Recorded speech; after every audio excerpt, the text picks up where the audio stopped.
my dad and Owen and Davey, they were just trying to figure out what to do. And they wanted to support Bret, but they also didn't, like, they had to feed their families and they had to, like, keep going in their own lives. So I just remember my dad going to WCW, and like, I wish things had been different, but my dad, I think, was trying to be loyal to Bret. But like, at the end of the day, I don't know if WCW was a good fit for my dad.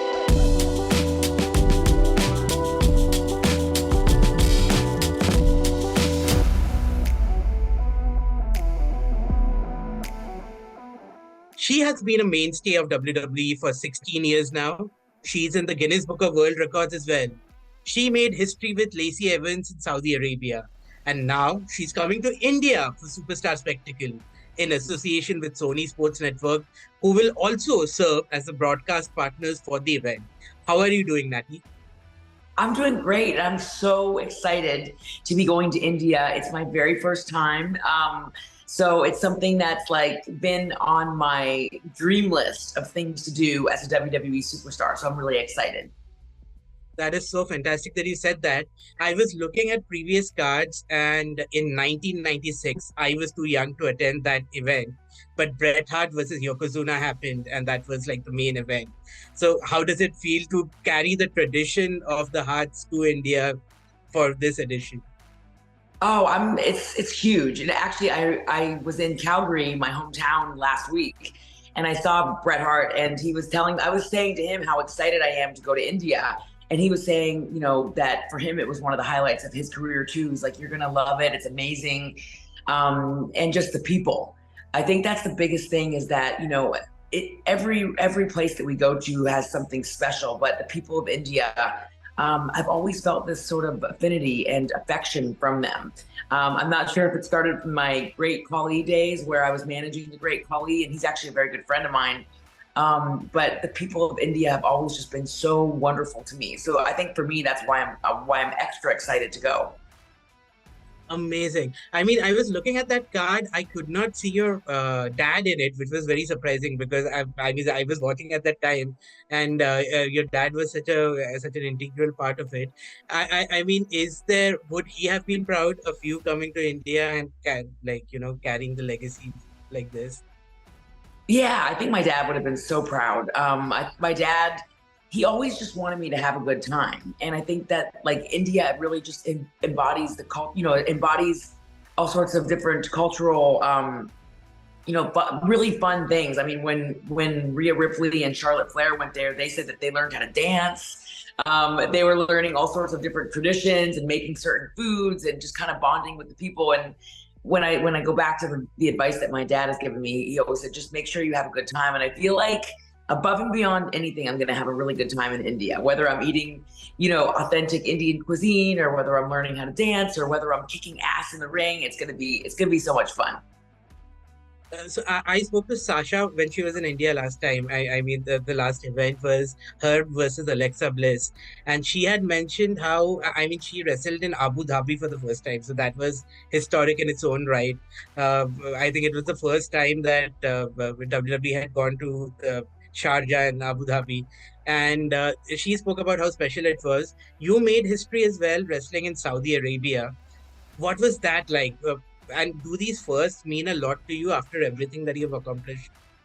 Yes, they always do. And when people ask me, hey, what was your favorite, moment in your career? One of my favorite moments in my career was wrestling in Saudi Arabia, being the first woman along with Lacey Evans, to be able to compete in that country and open up a door that's never been opened for women before. So this being my first time going to India, I feel extremely excited. It's a place I've never been.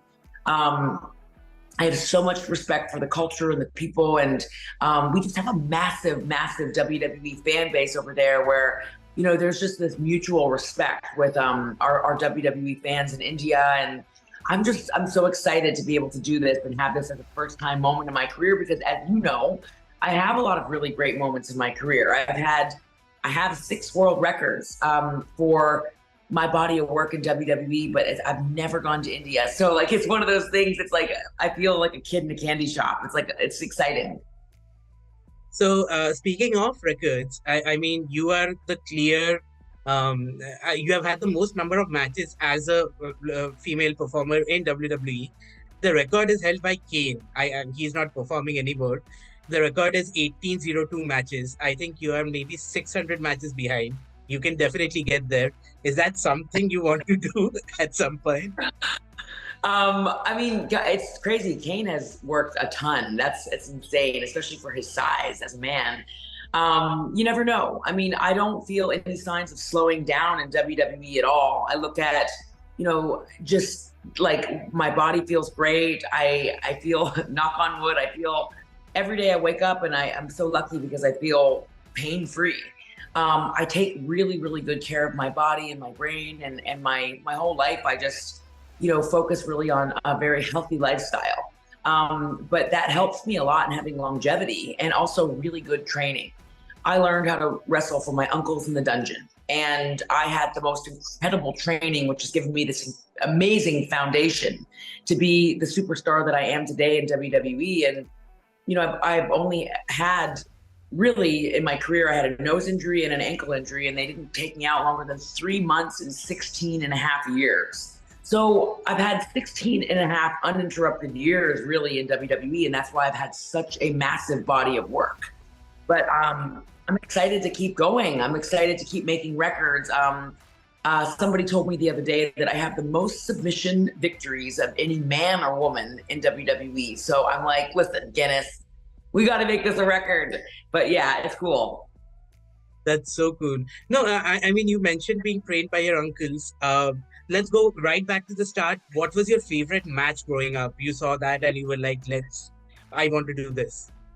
Oh, I always go back to it, but my uncle Bret versus my uncle Owen, WrestleMania 10, it was the match that made me, it opened my eyes up in a different way. And it was such a great, easy story to follow. And if you're a student of the game, I know you'd love that match. But if you're somebody that's never watched WWE before, or you're somebody that's coming from a sport, and that they're like, listen, what's a match I should watch? I always point people to that match because it's a simple story. Brother versus brother. There's Owen always felt inferior because Bret was always the shining star. There was a little bit of jealousy in that story, and it's a story that people could really relate to, even though it was totally fictional. In real life, Bret and Owen were very, very close, but their match just told this beautiful story, and it's timeless. It's a timeless match, and I think that's really the dungeon style of my family. Bret, Owen, Davey, Dynamite, my dad, my grandfather, Stu Hart. Their work 20, 30 years ago could stand the test of time today with today's superstars. I think it's such a tragedy that we didn't get to see, Owen versus the Kurt Angle, and maybe Owen versus everybody else, Rey Mysterio and everybody else. They could have been such classic matches. Okay,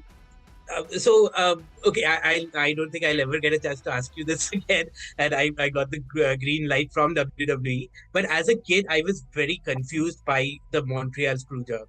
As someone younger yourself, what did you think of it when it happened?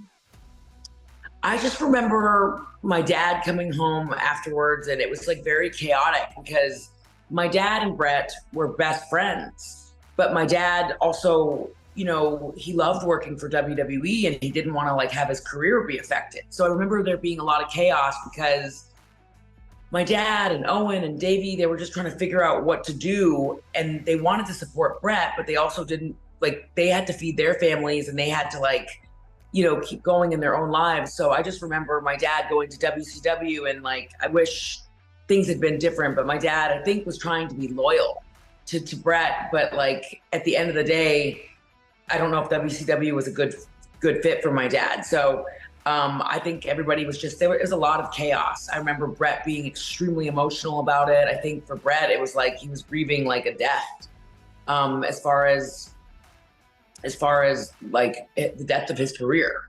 So he was devastated about all of it. And, he put in 14 years in WWE of blood, sweat, and tears, literally and figuratively.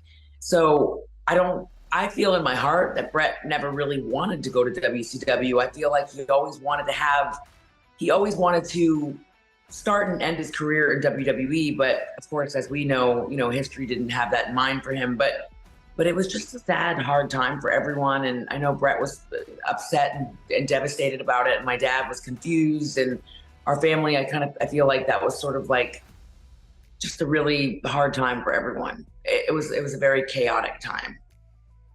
Absolutely. So we have time for, I think, two more questions. So I'll try and make them count.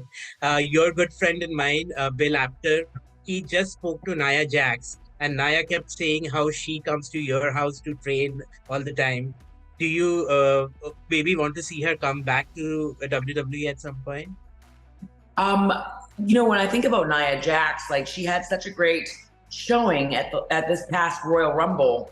And so I think, she had a hiatus. Of course, nobody ever wants to get let go from WWE. And I remember when all of that happened, it was just, again, a chaotic time in the world, kind of during the height of the pandemic. But to see her, talk about wanting to get back into wrestling, wanting to get back to where she, where it all began for her, like just seeing her at Royal Rumble, and she seemed really happy. She seemed like she was in a great place. It made me happy for her, because WWE, we are like a big family. And so I know, when she left WWE, there was a lot of, like, I think she did feel sad because she missed a lot of her friends, and she loved performing and loved being able to do that. So if it's something that she wants to do, and she's got the wrestling itch again, I think the Royal Rumble kind of gave her the wrestling itch a little bit.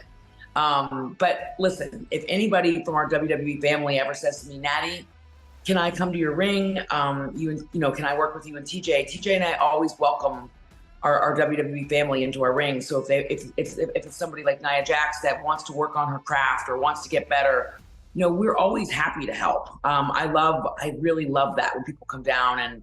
And just recently, Lyra from NXT, she's been coming down to our ring and working with us, and she is so impressive. And she's somebody that I really, really want to work with in the future.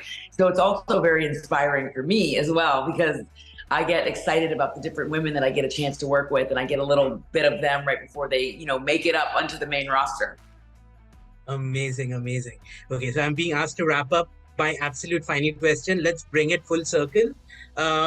You mentioned the Great Khali at the start of the interview.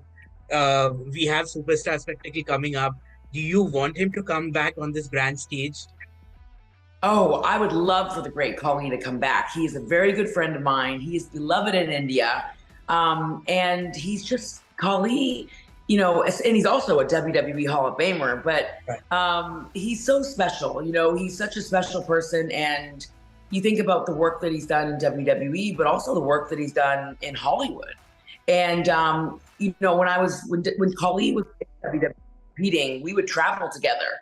And there was never a time when, anywhere we went, somebody would approach Khali. And they would be like, sir, we know you from, this, we know you from that, we know you from WWE, we know you from The Longest Yard. We never, ever, ever turned down a photo. He took a picture with everyone. And I can't tell you how many swarms of people would come up to him and say, like, please, please take a picture with us. It didn't matter if it was 2 a.m. It didn't matter if it was at a Denny's. It didn't matter if it was at an airport. He would stop for everyone. He's very gracious and grateful for his fans. And he's a very good friend of mine. And I would love to see him back. Amazing. Thank you so much. I look forward to maybe doing this in person when you're down here. So see you soon. See you soon. Thank you so much. Thank you so much.